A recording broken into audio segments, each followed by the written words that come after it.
already 10:20 na umaga. Then, good morning, Baguio. So,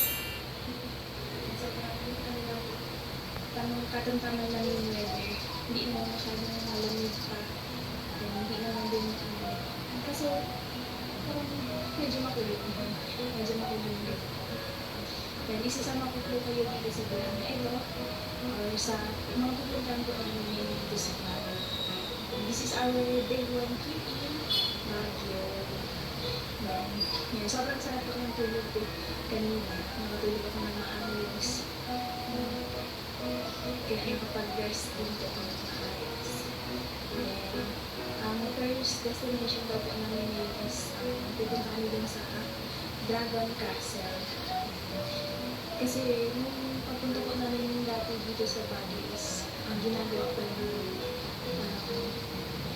ongoing pa lang yung then di pa po namin nakikita.